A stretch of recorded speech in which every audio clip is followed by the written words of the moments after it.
lupa like and subscribe. Terima kasih. Assalamualaikum warahmatullahi wabarakatuh. Salam sejahtera untuk kita semuanya. Selamat pagi teman-teman semuanya. Semoga dalam keadaan sehat walafiat pada pagi, siang, atau sore hari ini. Semua dalam keadaan sehat walafiat. Amin, amin, ya robbal alamin. Baiklah, saya akan menjelaskan lagi tentang materi yang lanjutan dari video yang kemarin kepada teman-teman mahasiswa semuanya, yaitu tentang strategi korporasi.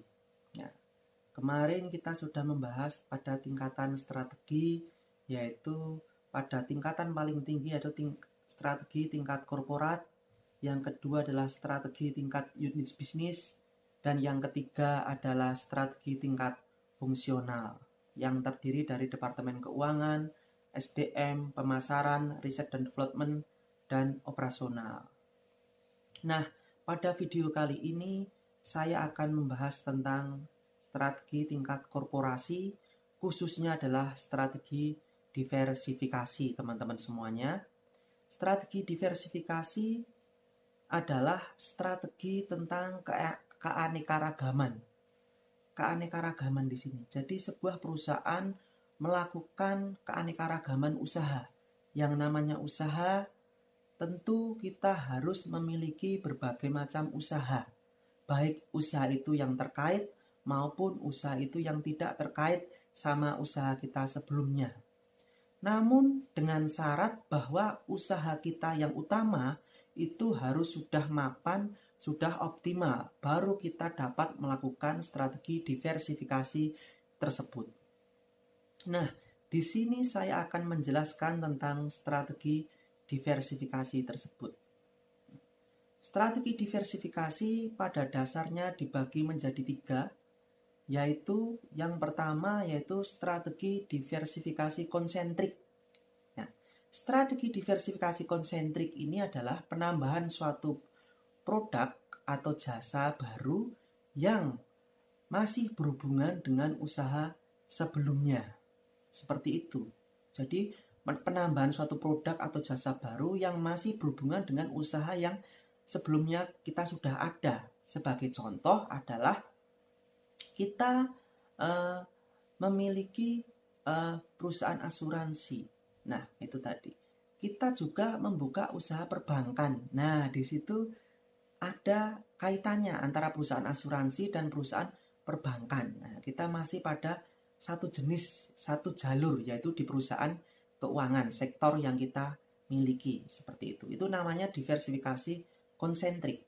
Yang kedua, yaitu diversifikasi horizontal. Nah, diversifikasi horizontal ini adalah diversifikasi dengan melakukan penambahan produk atau jasa yang tidak berkaitan dengan usaha yang telah ada. Tidak berkaitan dengan usaha yang telah ada sebelumnya. Nah, itu tadi. Namun masih pada pelanggan yang sudah ada. Pelanggan kita sama seperti itu. Contohnya adalah usaha notebook dengan usaha pena. Yang tadinya kita sudah memiliki usaha notebook, tapi kita juga mulai bergerak lagi memproduksi yaitu pena. Nah, di sini masih tidak berkaitan ya. Tidak berkaitan usaha yang tadinya notebook, yang sekarang kita punya usaha pena, namun pada pelanggan kita yang sama. Pelanggan kita tuh sama, masih pelanggan-pelanggan kita yang terdahulu, seperti itu. Yang ketiga yaitu tentang strategi diversifikasi konglomerat. Ya, strategi diversifikasi konglomerat itu adalah suatu penciptakan produk atau jasa yang tidak berkaitan dengan produk atau jasa sebelumnya. Nanti dari usaha kita yang sebelumnya tidak berkaitan sama sekali, namun dengan pelanggan yang baru. Itu tadi. Pelanggannya juga baru, bukan pelanggan yang sebelumnya juga. Pelanggan baru. Misalnya saat ini kita punya usaha notebook tadi ya, di bidang teknologi komputer. Nah, selanjutnya kita membuka usaha lagi, namun usahanya berada di sektor kuliner. Nah, itu berarti kita membuka usaha yang berbeda. Nah, tidak ada kaitan sama sekali, dan pelanggannya juga pelanggan baru, merebut pelanggan-pelanggan yang baru. Seperti itu teman-teman semuanya. Ya. Nah, ini adalah kaitannya kalau di dalam manajemen keuangan itu adalah teori portofolio, ya. Namanya kita seorang pengusaha, sebuah perusahaan itu tidak boleh menaruh telur dalam satu keranjang, ya. Di dalam kita berusaha, kita harus memiliki banyak perusahaan. Nah, supaya itu tadi kita tidak satu bangkrut semuanya tidak ikut bangkrut, masih ada usaha yang lainnya. Kalau dalam portofolio itu teori Markowitz, teori portofolio. Di dalam kita berinvestasi, kita harus berinvestasi pada berbagai bidang investasi, tidak hanya pada satu jenis investasi. Demikianlah teman-teman mahasiswa semuanya yang dapat saya share pada video kali ini. Ada salahnya saya mohon maaf, ada lebihnya dari Allah Subhanahu wa taala, Tuhan yang Maha Kuasa. Terima kasih. Wassalamualaikum warahmatullahi wabarakatuh.